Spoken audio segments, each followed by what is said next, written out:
Hello YouTube. Ain't made a video in a while, so I figured I'd make an update video on the 6.0 swap 1980 Trans Am.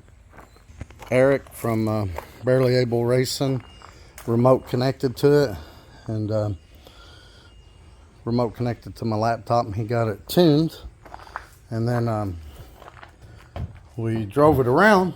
I got on it, and it went into limp mode.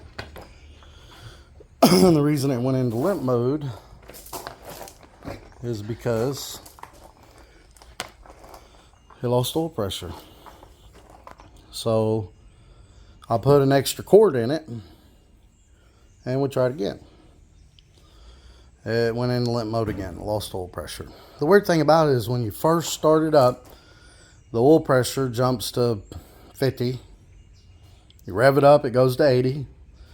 But as you drive it, the more you drive it, the pressure just gradually drops lower and lower and lower until it gets to about 20 psi.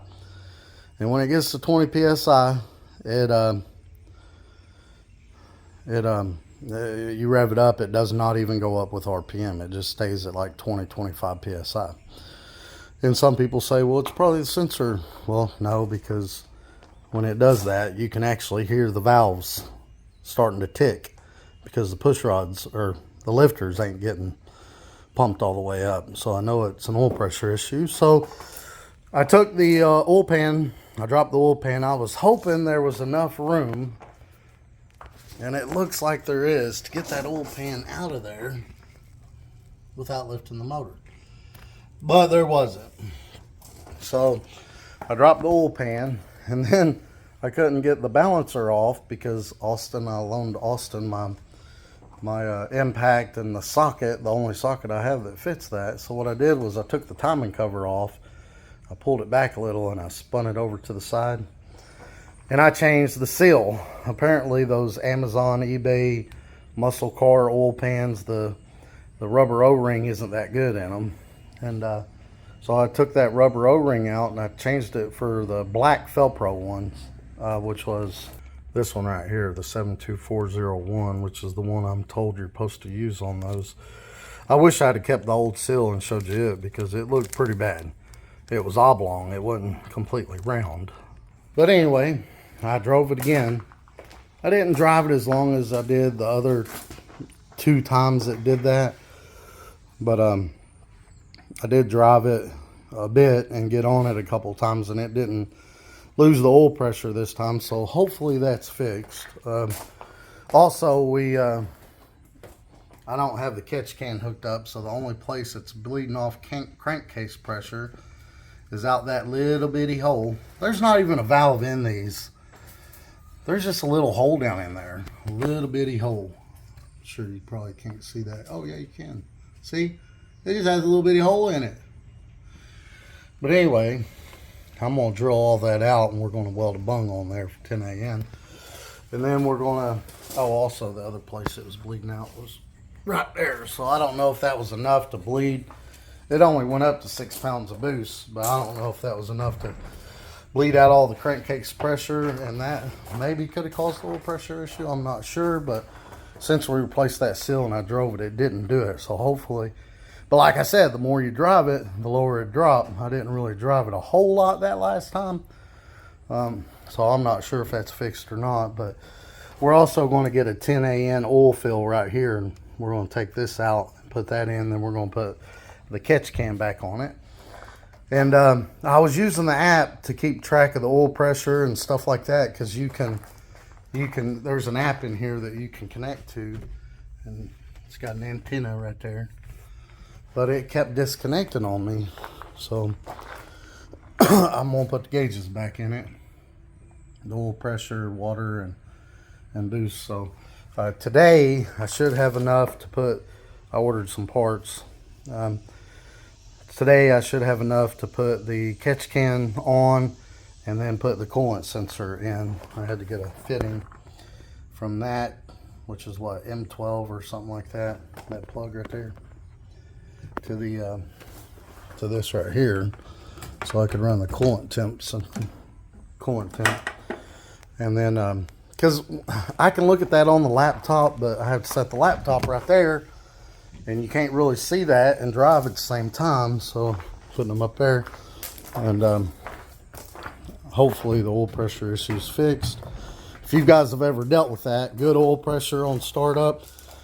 The thing about it is it drops to 20.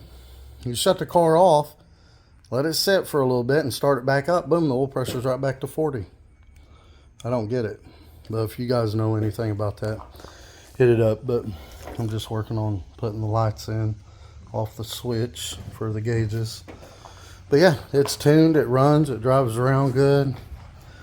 And we'll get her started up.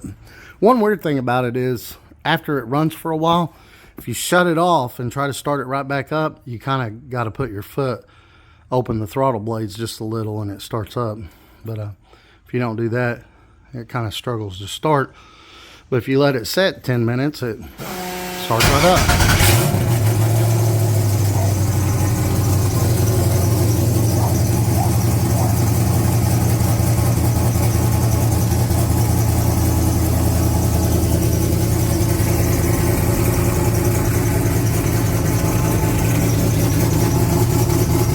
If you shut it right off and don't let it set 5 or 10 minutes and try to start it back up,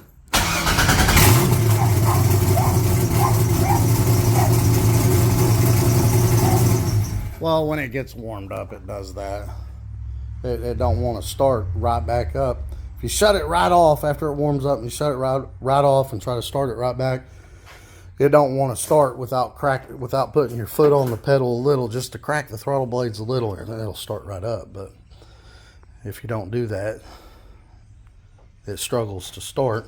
But if you let it set 5-10 minutes, it starts right up just like it does. But you know, it runs good. It's set on self-tuning and everything like that. But we'll get these gauges hooked up, and then we're going to drill this out.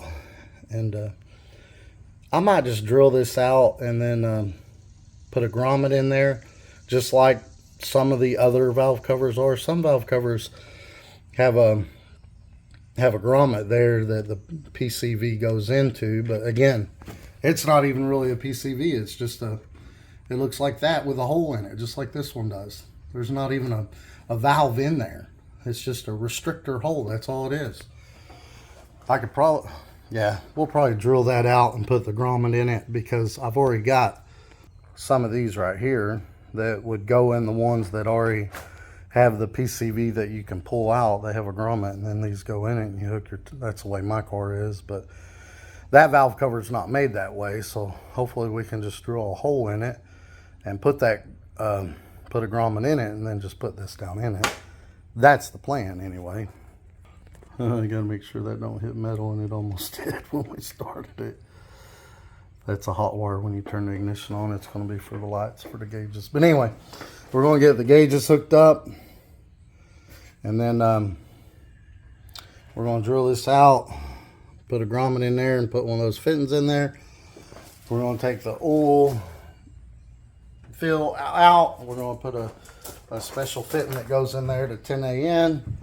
We're going to put the catch can back on it right there, and then we'll run the catch can, and then we'll just block that one off.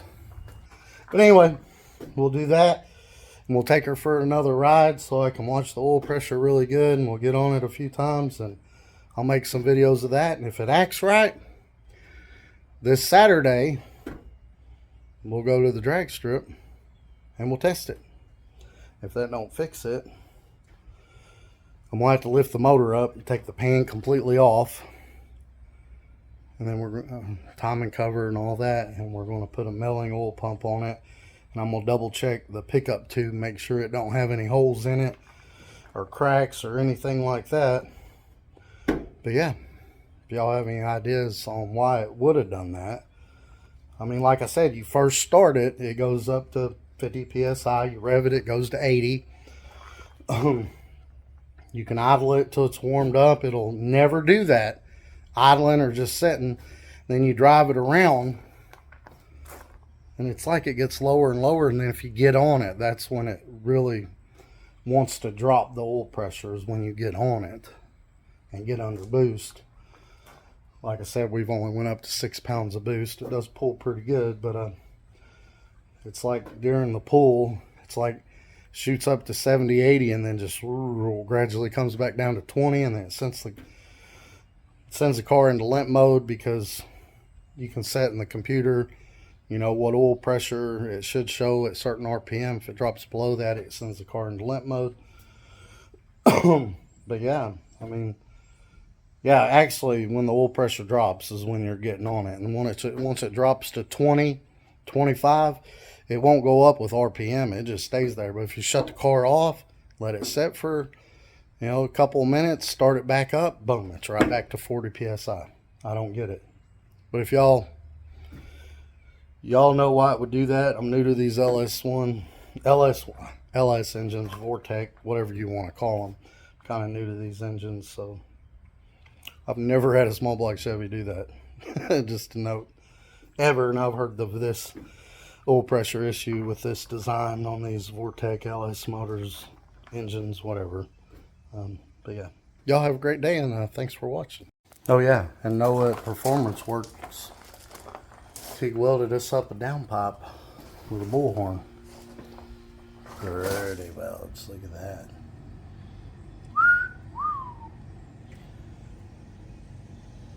It's awesome.